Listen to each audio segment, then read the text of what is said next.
তা আজকে আমি একটা লাইভ পোস্ট করেছি যেটার মধ্যে আমি এটা তোমাদেরকে আমার টেকনিক্যাল কিছু প্রবলেম ছিল যার জন্য লাইভটা একটু স্টপ হয়ে গেছিল। ইন দ্যাট কেস যে প্লটটার মধ্যে অ্যাকচুয়ালি আমি এনার্জি চেক করাচ্ছি এনাকে দিয়ে। ইনি হচ্ছে astro vastu, she is gold medalist in astro vastu and she is Sonu Agarwal. And প্লটের সমস্ত এনার্জি ভাইব্রেশনস ইনি চেক করেন, এবং সেই ব্ল্যাঙ্ক ল্যান্ড হোক এবং বাড়ি হওয়া হোক, বাড়িতে কোনো সমস্যা প্রবলেমস, তো আমরা সেটা অনেক সময় প্রবলেমস হোক, বাড়িতে অনেক রকমের প্রবলেমস জেনারেট হয়, কারো হেলথ ইস্যুস, কারো ফিনান্সিয়াল অনেকটাই ফ্লাশ হয়ে যাচ্ছে, বেরিয়ে যাচ্ছে, কারো সেভিংস কম হচ্ছে, অনেক রকমের প্রবলেমস হয়। এটার মধ্যে কারণ থাকে মেनली दैट वास्तु में कुछ प्रॉब्लम्स होते हैं जिसकी वजह से ये प्रॉब्लम्स अराइज होते हैं। तो এই সব কারণে কিন্তু আমরা বাস্তুটাকে ঠিক করানোর চেষ্টা করি। It's not only vastu, it has to be astro vastu. যে মানুষটা সেই বাড়িতে থাকছে তার রাশির অনুযায়ী, তার জন্ম তারিখ অনুযায়ী কিন্তু वास्तुते क्लैरिटी হয়, एस्ट्रोलॉजरी কিন্তু वास्तु है ना। तो it is another subject and she is the expertise in this.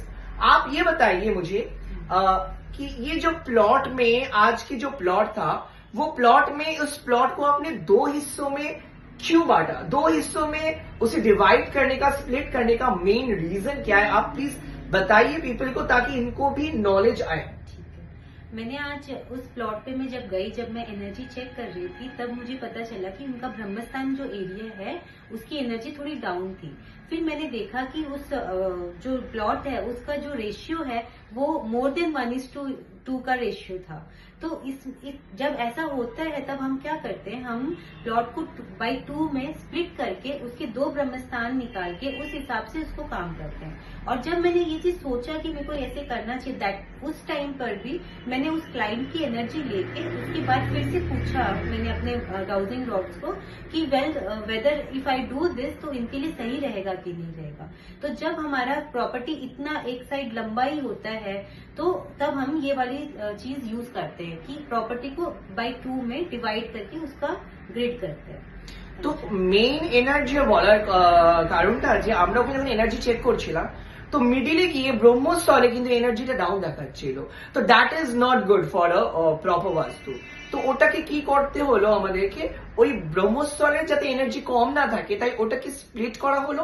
And now it has been divided into 2 part. Then with the help of compass the vastu will be accurately measured and everything will be done. এটা ওনার subject and she will clarify and rectify everything in that vastu. এটার জন্য একটু সময় লাগবে and সেটা সমস্ত কিছু স্যাটেলাইট দিয়ে প্লটটাকে লোকেট করবে, লোকেট করে সে প্লটটাকে আবার ওটার মধ্যে আবার ভেরিফাই করবে।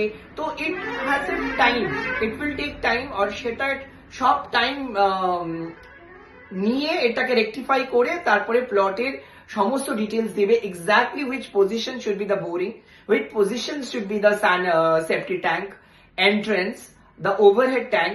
তো আমরা জেনারেলি কি বলি না, নর্থ ইস্টে ইয়ে দিয়ে দাও, বোরিং দিয়ে দাও, সাউদার্ন জায়গাটায় আপনাদের নির্দিষ্ট সালে আপনারা সেফটি ট্যাঙ্ক বসে, বাট নো, आपने कुछ बोला था ना, कौन से एरिया में सेफ्टी टैंक, निर्दिष्ट कौन या क्या बोला था? I don't know the correct word. South of south waste एक जोन होता है जो कि एक डायरेक्शन होता है जो साउथ वेस्ट एंड वेस्ट के बीच में आता है, मतलब साउथ और साउथ वेस्ट के बीच में एक डायरेक्शन आता है साउथ ऑफ साउथ वेस्ट, जो सेप्टिक टैंक के लिए सबसे बेस्ट पोजीशन रहता है। नॉट ओनली सेप्टिक टैंक, अगर हम लोग का फ्लैट बन रहा है उसमें भी अगर हम साउथ ऑफ साउथ वेस्ट में अपना WC प्लान करते हैं तो वो बहुत बेनिफिशियल है। हमारे यहाँ पे ना एक क्लाइंट को भी एक इससे पहले भी एक प्लॉट आपने वो किया था, करेक्शन किया था, उसमें सिविल ने शायद कुछ प्रॉब्लम बोला था। ये तो क्या कौन बोला था? निवृत्त कौन। साउथ वेस्ट में जैसे हम मानते हैं कि वो अर्थ एलिमेंट होता है, वो स्टेबिलिटी का कॉर्नर होता है, तो वहां पे सेप्टिक टैंक नहीं करनी चाहिए। बट एकदम adjacent to south west which is south of south west 22.5 degree का जिसका डिफरेंस होता है, वहां पे हम ये प्लान करते सेप्टिक टैंक। तो उनको एक्चुअली उनके सिविल को ऐसा लगा था जैसे निवृत्त कोण में हमने सेप्टिक टैंक के लिए बोला है। तो मैंने फिर उनको क्लैरिफाई किया था कि नहीं, वो एक्चुअली साउथ वेस्ट नहीं है, that is south of south waste. তো এটা আমি বলে দিই, কারণ অনেকে হয়তো প্রশ্ন করতে পারো সাউথ ওয়েস্টে আপনি কি করে সেফটি ট্যাঙ্ক করেন। তো আমি এটা ওনাকে দিয়ে ক্লারিফাই করে দিলাম কি সাউথ অফ সাউথ ওয়েস্টে ওটা করা যায়, যেটা SSW কর্নার। তো এক একটা প্রত্যেকটা জায়গায় শুধু আমরা কর্নার জানলেই হবে না, এক্সাক্ট ডিগ্রিটা জানতে হবে, সেটার জন্য প্লট ভেরিফিকেশন দরকার। এটা যে সবসময় ব্ল্যাঙ্ক প্লটেই দরকার হয় তা না কিন্তু, অনেক সময় হাওয়া বাড়িতেও প্রবলেম হয়, সেখানেও ইনি গিয়ে এনার্জি চেক করে সেখানে প্রবলেমটাকে সলভ করে দেওয়ার সমস্ত রেকটিফিকেশন করে দেবে। তো কোন রকম প্রবলেম জেনারেট হলে আমার নাম্বারটা স্ক্রিনে দেওয়া আছে 7001633520। আমি একজন ইন্টেরিয়র ডিজাইনার, তো আমি ডিজাইনটা একদম কারেক্ট ফর্মেশনে করে দেব, বাট সেই ফর্মেশনের কালার কম্বিনেশন ওখানে রেকটিফিকেশন গুলো উনি কিন্তু বলে দেবে। তো দুজনের কিন্তু ডিফারেন্ট সাবজেক্ট, আমরা দুটো সাবজেক্টের আলাদা আলাদা মাস্টার। I am into master of designing in interior and she is in the master of vastu, astro vastu. তো she tells me the colour, I put it in the colour cycle. তো লাল নীল হলুদ সবারই কালার হয় না, এবার তার মাঝখানেও কিন্তু একটা কালার সাইকেল হয়।